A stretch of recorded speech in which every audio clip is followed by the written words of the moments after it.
Take a playful look with Enfys Book as they roll for crit hits with pagan wordsmiths. Hello and welcome to 4 Quick Cues Book Talk with Enfys. I'm Enfys Book, and this is the show where I ask pagan authors 4 quick questions based on the roll of a dice. I'm happy to have with me here today Devin Hunter, who is absolutely fantastic, and his latest book is Crystal Magic for the Modern Witch. Here's a little bit about Devin. Devin Hunter is the best-selling author of The Witch's Book of Power, The Witch's Book of Spirits, The Witch's Book of Mysteries, and the critically acclaimed award-winning Modern Witch. Initiated into multiple occult orders, Devin is the founder of the Sacred Fires tradition of witchcraft and co-founder of the Black Rose tradition of witchcraft. He hosts the Modern Witch podcast and is co-owner of Datura Trading Company. Learn more at modernwitch.com. Hey, I'm so glad you're here. And we're sweating our butts off here at Sacred Space Conference / Between the Worlds because the HVAC is broken. It's so hot. It is really hot. Yeah. So we are extra sweaty and extra sensual today. So have you ever been interviewed by a dice before? I have not been interviewed by a dice before, but it is definitely something that was on my bucket list. So, oh, good. Yeah. Perfect.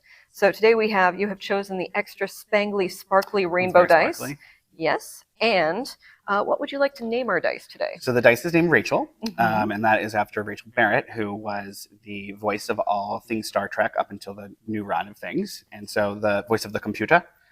And of course was the wife of Gene Roddenberry.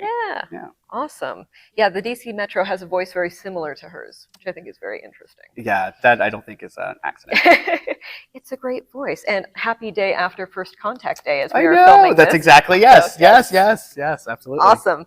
All right, so we've got 4 quick questions chosen by the dice. Let's go and see what the first one is. The first one's category is spirituality. Spirituality. All right, lucky 13 to Lucky start 13. out.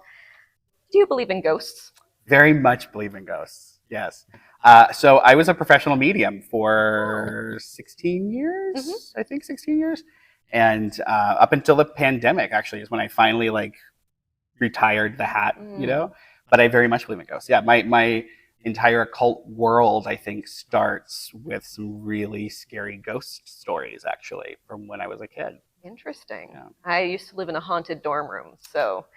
Haunted spaces, living in haunted spaces is weird. It is. Yeah. It adds some unpredictability to your life, that is for sure. Absolutely. All right, Rachel, what is our next question? 6. This is the writing question. You're going to love this one. What's your best organization tip for writers? Ooh, organization tip for writers. Oh, this is hard. We were just talking about being very scattered. Yeah. Yep. Anybody who knows me knows that I am not an organized anything, let alone an organized writer. I will actually say so if you write in drafts, like if you're a drafter, I have taken to referring to my drafts as like a beta draft, an alpha draft, and then I have an omega draft. And the omega draft is what gets published. Oh, okay. But so my draft, when I'm ready, which would be like a first or second, like when you're ready to show people, that's the beta draft. And then my alpha draft is once it's been edited and people have mucked with it a little bit.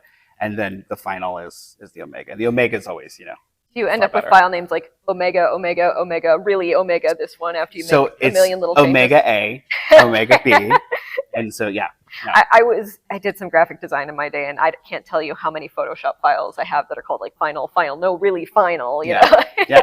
Well, and that's the thing is because I kept saying draft 1 or draft 2, right. But then eventually you have all of these draft things, and if you just look up draft on your it's a whole thing. So I just started using that, and it works out really well, and I think my editor finds it cute. So, awesome. Yeah.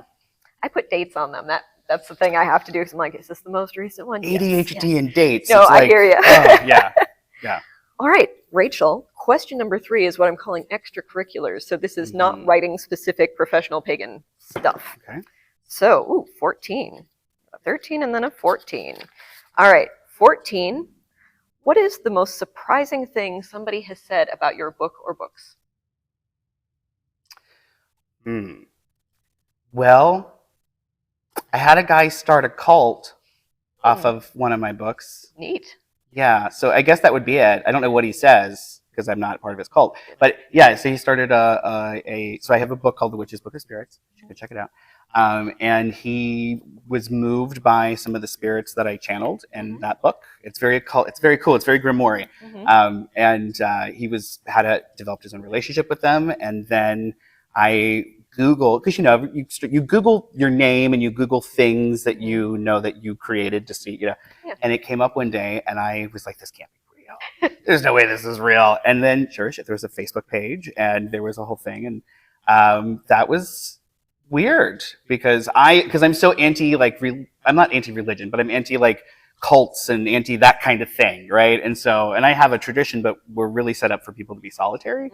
So it's just it was really weird. And so I had a whole moment, but I also realized, like, well, you write something, you put it out there to some extent, especially when you're talking about spirits and things like that. Like, I can't control what relationship this person has with that stuff. And in some way, it's actually kind of freaking cool. Yeah. I mean, it's really, really moved by it. And hopefully there's no Kool-Aid involved. It's my only thing. I don't know enough about it. I just know that it exists. And then the guy who did the audiobook version, who did the voiceover for the audiobook, found it on his own. And then he messaged me. He's like, how do you feel about this? And I was like, I can't do anything about it. That is like, I can't send them a cease and desist letter or anything. So, yeah. So I'd say that'd be the weirdest thing. Okay. Yeah. So our last question on this season of 4 Quick Cues is the random encounter table. Random encounter question. So anyone who plays D&D knows this involves 2 dice.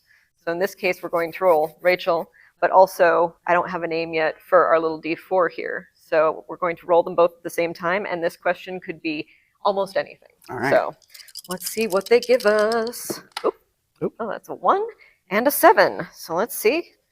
1 and 7. I'm liking my numbers today, I'm going to say. You've got great numbers. I've got good numbers. What does it mean to be human? Oh, you have no idea how weird this question is and on the nose this is. Because I'm writing science fiction right now. Oh, nice, yeah. And I just finished a novel where I have a sentient android, essentially. So there's that whole discussion has been a part of my mind for months now, and trying, because of course that's a big thing, right? So I think what makes someone human, aside from, I think there's, we have a human genome, like we can just start with that. I think that's fair. But I think beyond that, I think there's some really cool traits that make us unique and special. I think our curiosity about the universe makes us unique and special. I think that's part of our sentience and part of our divine nature. So I think that sets us apart more than a lot of other things that we can look up and we can ask why. And I think people who are on a spiritual journey tend to be invested in those same questions and in those same answers, right? Whether we're finding them through science or we're finding them through our gods or however you want to work with it. So I think that makes us I think that's it. I think that's the thing. Really awesome. I had to write a paper kind of similar to this in college. I would love to read it. Oh, I have it somewhere. It's basically, at what point does an artificially intelligent life form deserve rights? I love it. And I can tell you the thesis of the paper is just one line. It's when it asks for them. So, yeah. Yes. Yes. It's the short version. Yes. I can't claim credit. The guy I interviewed told me about that. I was like, yes, that's I so love simple. That. That's powerful. Yeah. And I just realized we made it through this entire interview without me turning on the actual light I brought, which would have made better lighting. It's okay. We'll clean it up in post. Yeah. All right. Well, thanks so much for being here. Why don't you tell us about this book or anything else that you are super excited to talk about right now? Yeah. Buy my book. This is Crystal Magic for the Modern Witch. Modern Witch as a project is something I started 13 years ago. You can go to modernwitch.com. There's a podcast. We're on our 10th season. I did a magazine. You can still find copies of it out there. And then I was able to start writing specifically for that community of people in that project. And so the book before this was just Modern Witch, Spells, Recipes, and Workings, and this is the follow-up. And they're all my artwork. So it's my photography, my sigils, my doodles, all of the things that when I sit down to be magical, it's there. I'm a very artsy guy. So yeah. So I would say if you like picture books and you like to show off things and you just want to have like a book on your coffee table and have your witchy friends come over and be like, what is that? Totally get my books. Yeah. See? Really great stuff. It's the most visually exciting witch book I've seen in some time. So thank you. That was my goal. Because I felt like when we were kids, there were the DK books, the Yep. DK science, Mhm. and you go through, and there were all these really beautiful photos, and I would think to myself, I want to do that with witchcraft one day. And when I was a little witchy, and so I actually, this was the last book, Modern Witch, and this being combined. I pitched this to Llewellyn first, back before I started. When I first started writing, and they were like, "This is going to be a really big project, and we don't know that that you're going to do it. Basically, right? Yeah. We don't know who you are." So they politely were like, "Let's wait." And so I wrote the Witch Power series instead first, but this was always the dream, you know. And so it's been really cool to have it published and have it out there right now. Yay! Yeah. Congratulations. Thank you all out there for watching or listening. Tell us where we can find you online. Modernwitch.com. That's so easy. I love it. I love it too. It took a long time to get that domain. Oh, I bet. I bet. Well, thank you all for listening to my weird, nerdy little dice interview show. If you enjoyed this episode of 4 Quick Cues Book Talk with Enfys, be sure to like, subscribe, leave a review on your podcast app of choice. Subscribe. And you can check out more content from me at majorarqueerna.com. That's majorarqueerna.com. And whatever time it is where you are, have a fantastic day, and may the dice of fate roll well for you. Cheers. Thanks for listening to 4 Quick Cues. This is Enfys J. Book again. Tune in next time when you'll hear author J.R. Mascaro say, They actually have to sit through my lecture because I'm going to deliver the whole thing. So There is no skip to next chapter. yeah, exactly. Option, yeah.